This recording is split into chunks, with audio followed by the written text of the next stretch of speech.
तो दोस्तों, कहानी की शुरुआत होती है एक मासूम सी छोटी बच्ची से जो बिस्तर पर लेटी अपने पापा से ट्रोल्स की कहानियां सुन रही होती है। उसके पापा बताते हैं कि कभी एक समय था जब इंसान और ट्रोल्स शांति से साथ साथ रहा करते थे, लेकिन फिर एक नया राजा सत्ता में आया, सेंट ओलाफ। चर्च ने उसे ईसाई धर्म फैलाने का आदेश दिया और इसी मिशन के तहत उसने जंगलों में छिपे हर ट्रोल को ढूंढ ढूंढ कर मार डाला। हर पहाड़, हर घाटी से ट्रोल्स का नाम निशान मिटा दिया गया और धीरे धीरे ट्रोल्स सिर्फ कहानियों का हिस्सा बनकर रह गए। बच्ची ध्यान से कहानी सुन ही रही होती है कि तभी उसकी मॉम कमरे में आती है और प्यार से कहती है, बहुत रात हो गई, अब सो जाओ, और कहानी यहीं ठहर जाती है। अब सीन बदलता है और हम पहुंचते हैं बर्फ से ढकी पहाड़ियों के बीच बने एक लकड़ी के घर में, जहां रहती है नोरा। वही बच्ची है जो स्टार्टिंग में अपने पापा से ट्रोल्स की कहानियां सुन रही होती है। घर में चारों तरफ नोट्स, स्केच और प्राचीन किताबें बिखरी होती हैं। साफ पता चलता है कि वह किसी गहरी रिसर्च पर काम कर रही है। तभी अचानक से दरवाजा खुलता है और अंदर आता है एक अनजान आदमी। नोरा बिना देखे उस पर झपटती है और उसे जमीन पर गिरा देती है, लेकिन अगले ही पल उसे महसूस होता है कि यह कोई दुश्मन नहीं बल्कि उसका पुराना साथी अंद्रेयास है, जो उससे एक बेहद गुप्त मिशन के लिए मदद मांगने आया है। नोरा पहले थोड़ा हिचकिचाती है, लेकिन आखिरकार वह उसके साथ चलने के लिए तैयार हो जाती है। दोनों एक गुप्त बिल्डिंग में पहुंचते हैं जहां एक असली ट्रोल बेड़ियों में बंधा हुआ होता है। नोरा की आंखें हैरानी से फैल जाती हैं। अंद्रेयास कहता है, मैं इसे कहता हूँ महा ट्रोल, और उसे प्रोजेक्ट की हेड मैरियन से मिलवाता है और समझाता है कि यह गोपनीय मिशन काफी समय से चल रहा है। उनका शक है कि ऐसे कई ट्रोल्स अभी भी कहीं आजाद घूम रहे हो सकते हैं और यही वजह है कि इन जीवों को समझना बेहद जरूरी है ताकि समय आने पर देश की रक्षा की जा सके। लेकिन सबसे बड़ी दिक्कत ये है कि ट्रोल गहरी नींद में है और वे इससे कोई जानकारी निकाल नहीं पा रहे। अंद्रेयास नोरा को एक प्राचीन कागज दिखाता है, राजा सेंट ओलाफ का आधा फटा हुआ आदेश, जिसमें ट्रोल्स को खत्म करने का फरमान दर्ज है। लेकिन चूंकि कागज अधूरा है, पूरी सच्चाई किसी को मालूम नहीं। इसी बीच अंद्रेयास बताता है कि सरकार ने इस प्रोजेक्ट को बंद करने का फैसला कर लिया है, इसलिए उन्हें ऐसे किसी की जरूरत है जो अलग सोचता हो। और नोरा को देखकर उन्हें उम्मीद जगी है। नोरा वॉशरूम जाने का बहाना बनाकर वॉशरूम की तरफ जाती है, लेकिन गुपचुप तरीके से सीधा उस ट्रोल के चेंबर में पहुंच जाती है। वह धीरे से ट्रोल के चेहरे को छूती है और एक धुन को गुनगुनाती है। तभी अचानक ट्रोल की आंखें खुल जाती हैं। वह गरजता है, अपनी भारी बेड़ियां तोड़ देता है और पूरे बेस में हड़कंप मच जाता है। सुरक्षा सायरन बजने लगते हैं, लाइट्स लाल हो जाती हैं और ट्रोल गुस्से में सब कुछ तोड़ते हुए बाहर निकल जाता है। नोरा, अंद्रेयास और उसकी पत्नी बेस से बाहर भागकर आते हैं और दूर जाते उस विशाल ट्रोल को देखते रह जाते हैं। सीन अब शिफ्ट होता है और कैप्टन क्रिस को दिखाया जाता है, जो इनको राष्ट्रपति से मिलाने ले जाता है। राष्ट्रपति हालात की गंभीरता समझते हुए तत्काल आदेश देते हैं उस ट्रोल को खत्म कर दिया जाए, लेकिन नोरा इस फैसले का विरोध करती है। वह कहती है कि ऐसे जीवों को मारना समाधान नहीं बल्कि उन्हें समझना और बचाना चाहिए। लेकिन राष्ट्रपति हालात को देखते हुए अपने निर्णय पर कायम रहते हैं और टीम को फाइनल मिशन की तैयारी का आदेश देकर चले जाते हैं। अब दोस्तों, कहानी आगे बढ़ती है नोरा और अंद्रेयास की बातचीत से, जहां दोनों अपने पुराने फैसलों पर पछतावा महसूस कर रहे होते हैं। अंद्रेयास कहता है कि पिछली बार हमारी ही गलती से एक ट्रोल मारा गया था और अब वही गलती दोबारा नहीं दोहराई जा सकती। नोरा दृढ़ आवाज में जवाब देती है, मैं इस बार इस ट्रोल को मरने नहीं दूंगी, चाहे कुछ भी हो जाए मैं इसे बचाऊंगी। और वह अंद्रेयास को भी इस मिशन में साथ चलने के लिए मजबूर कर देती है। दोनों मिलकर कैप्टन क्रिस के पास पहुंचते हैं, जो अपनी टीम के साथ बैठकर ट्रोल को खत्म करने का प्लान बना रहा होता है। नोरा उनसे रिक्वेस्ट करती है कि उन्हें भी इस मिशन पर अपने साथ ले चले। कैप्टन पहले इनकार करता है, कहता है कि यह सेना का ऑपरेशन है, आम लोग इसमें शामिल नहीं हो सकते। लेकिन नोरा के जिद करने पर और उसके तर्क सुनकर वह धीरे धीरे मानने लगता है। तभी प्रोजेक्ट हेड मैरियन भी वहां पहुंचती है और वह भी कैप्टन को उसे साथ ले जाने के लिए कहती है। आखिरकार कैप्टन राजी हो जाता है। अब कैप्टन क्रिस उनको वे हेलीकॉप्टर्स दिखाता है जो खास तौर पर ट्रोल्स से लड़ने के लिए बनाए गए होते हैं। इन हेलीकॉप्टर्स में लगी यूवी लाइट्स इतनी शक्तिशाली होती हैं कि किसी भी ट्रोल को कुछ ही सेकंड में पत्थर में बदल सकती हैं। तैयारी पूरी हो चुकी है और पूरी टीम हेलीकॉप्टर में बैठकर मिशन पर निकल जाती है। सीन कट होता है उस शहर की तरफ जहां ट्रोल खुलेआम घूम रहा होता है और जैसे ही कैप्टन क्रिस हमला करने का आदेश देता है, हेलीकॉप्टर्स की यूवी लाइट्स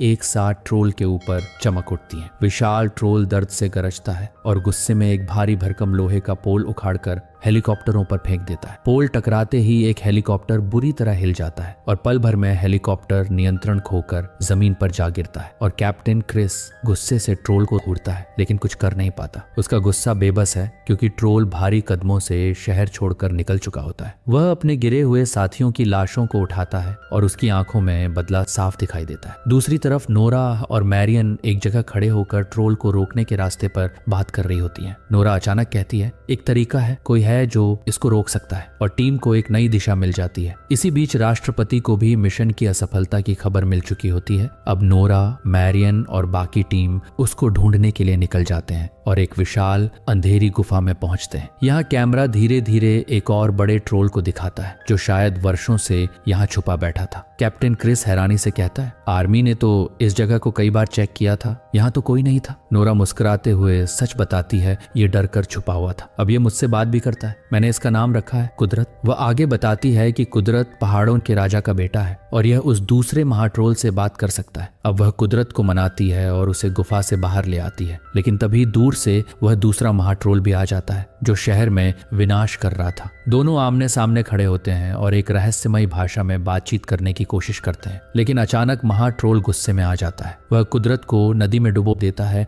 और नोरा व उसके साथियों पर भी हमला कर देता है। बड़ी मुश्किल से सभी अपनी जान बचाकर निकलते हैं। अब सीन कट होता है नोरा और मैरियन पर, जो एक बड़े नक्शे को देखकर फिर से विश्लेषण कर रही होती हैं। मैरियन निशानों को देखते हुए कहती है, महाट्रोल ट्रॉन्डहाइम शहर की तरफ बढ़ रहा है। नोरा अब गहरी सांस लेते हुए जवाब देती है, ट्रॉन्डहाइम वो शहर है जो राजा सेंट ओलाफ की पुरानी राजधानी था। उसने वहीं से ट्रोल्स को खत्म करने का आदेश दिया था और अब वह ट्रोल बदला लेने लौट रहा है। अब दोस्तों, कहानी आखिरकार अपने सबसे खतरनाक मोड़ पर पहुंच चुकी है। महाट्रोल ट्रॉन्डहाइम शहर की तरफ बढ़ रहा है। नोरा को पता है इस ट्रोल को सिर्फ गोली और बम से नहीं रोका जा सकता, इसलिए वह सीधा पहुंचती है उस चर्च में जहां छुपा है सेंट ओलाफ का असली रहस्य। चर्च के अंदर उसे एक औरत मिलती है जो सेंट ओलाफ के खोए हुए मकबरे को खोजने की कोशिश कर रही होती है। वह नोरा को चर्च के सारे वो जगहें दिखाती है जहां वह ढूंढ चुकी है और कहती है, तुम भी ट्राई कर लो, शायद कुछ मिल जाए। नोरा आसपास ध्यान से देखती है और तभी उसकी नजर दीवार पर बने एक अजीब से निशान पर जाती है। वह उस निशान को फॉलो करते हुए चर्च के नीचे बने एक पुराने कमरे में उतर जाती है। नीचे दीवार पर सेंट ओलाफ की एक पुरानी पेंटिंग बनी होती है। अंद्रेयास जैसे ही उस पेंटिंग को छूता है, अचानक उसमें से एक पत्थर का टुकड़ा टूटकर नीचे गिर जाता है, फिर एक और फिर तीसरा। तीनों टुकड़े गिरते ही एक छुपा हुआ गेट खुल जाता है और धीरे धीरे उनके सामने प्रकट होता है सेंट ओलाफ का असली मकबरा। मकबरा खोलते ही उनमें एक पुराना आधिकारिक आदेश मिलता है, वही आदेश जिसका आधा हिस्सा कहानी की शुरुआत में अंद्रेयास ने नोरा को दिखाया था। जब नोरा उसे पढ़ती है तो एक ऐसा सच सामने आता है जिसने इतिहास की दिशा ही बदल दी थी। दस्तावेज में लिखा था कि सेंट ओलाफ ट्रोल्स को मारना नहीं चाहते थे, बल्कि उन्हें बचाना चाहते थे, लेकिन चर्च ने ओलाफ को ही मरवा दिया और दुनिया को यह झूठ बता दिया कि ट्रोल्स खतरनाक थे। ये पढ़कर नोरा समझ जाती है कि वह महाट्रोल सिर्फ गुस्से में नहीं बल्कि सदियों पुराना बदला लेने आया है। अब नोरा ये भी जान जाती है कि उसके पास कोई आधुनिक हथियार नहीं है जो इस ट्रोल को रोक सके। तभी उसे नजर पड़ती है उस पानी पर जो ओलाफ के मकबरे के नीचे मौजूद था, चर्च का पवित्र जल। उसे समझ आ जाता है कि यही पानी ट्रोल की असली कमजोरी है। पूरी टीम मिलकर उस पवित्र पानी को कंटेनरों में भरती है और उसे हथियारों में लगाती है। इधर शहर में हाहाकार मच चुका है। महाट्रोल शहर में घुस चुका है और सेना उस पर पूरी ताकत से हमला कर रही है, लेकिन उस पर किसी भी हथियार का प्रभाव नहीं हो रहा था। टीम आखिरी कोशिश में पवित्र पानी से भरे कंटेनरों को ब्लास्ट करके महाट्रोल रोकने की कोशिश करती है। मैरियन चिल्लाती है, अगर कोई ये पानी उसके अंदर पहुंचा दे तो हम इसे रोक सकते हैं। अंद्रेयास तुरंत प्लान बनाता है, अगर हेलीकॉप्टर से उसके ऊपर जाकर पानी उसके मुंह में डाल दिया जाए तो शायद हम इसे मार सकें। तभी अचानक एक भारी गर्जना सुनाई देती है। कुदरत वापस आ गया था, वही ट्रोल जो नदी में डूब गया था। दोनों ट्रोल आमने सामने आते हैं और एक भयानक लड़ाई शुरू हो जाती है, लेकिन महाट्रोल ताकत में कहीं आगे होता है और कुदरत धीरे धीरे हारने लगता है। उधर नोरा भी कुदरत को बचाने पहुंचती है और अपनी गन से फायर करती है, लेकिन गोलियों का उस विशाल ट्रोल पर कोई असर नहीं होता। तभी कैप्टन क्रिस और अंद्रेयास चर्च के पवित्र पानी का एक बड़ा कंटेनर लेकर ट्रोल के सिर के ऊपर पहुंच जाते हैं। जैसे ही अंद्रेयास कंटेनर को ट्रोल के मुंह की तरफ धकेलने वाला होता है, उसके हाथ से पानी पर लगे बम का डेटोनेटर नीचे गिर जाता है। कैप्टन क्रिस चिल्लाता है, अब हम इस बम को रिमोट से ब्लास्ट नहीं कर सकते, पीछे हट जाओ। पर अंड्रेयास कहता है कोई तो रास्ता होगा। तो क्रिस कहता है बम को मैनुअली ब्लास्ट करना होगा एक ग्रेनेड से। वह कहता है तो मैं करूंगा। वह पवित्र पानी और एक ग्रेनेड लेकर सीधे ट्रोल के मुंह में कूद जाता है। ट्रोल उसे निगल लेता है और कुछ ही सेकंड बाद उसके अंदर से एक भीषण धमाका होता है। महा ट्रोल अंदर से टूटने लगता है और जैसे ही वह गिरने लगता है पीछे से कुदरत उठकर उसका दिल खींच निकाल लेता है। बस उसी पल महा ट्रोल का अंत हो जाता है। शहर बच गया पर अंद्रयास अपनी जान कुर्बान कर चुका था। कहानी के आखिरी सीन में हम फिर उसी पहाड़ी वाले लकड़ी के घर पर लौटते हैं। नोरा अकेली खड़ी आसमान को देख रही होती है। उसके पास खड़ा होता है कुदरत, शांत, मासूम और अब उसके परिवार जैसा। वो दोनों एक दूसरे को देखते हैं और यहीं पर इस कहानी का अंत हो जाता है। अगर आपको यह कहानी पसंद आई हो तो वीडियो को लाइक करें, चैनल को सब्सक्राइब करें और कमेंट में बताएं अगली कहानी कौन सी देखना चाहेंगे। मिलते हैं अगली रोमांचक कहानी में। धन्यवाद।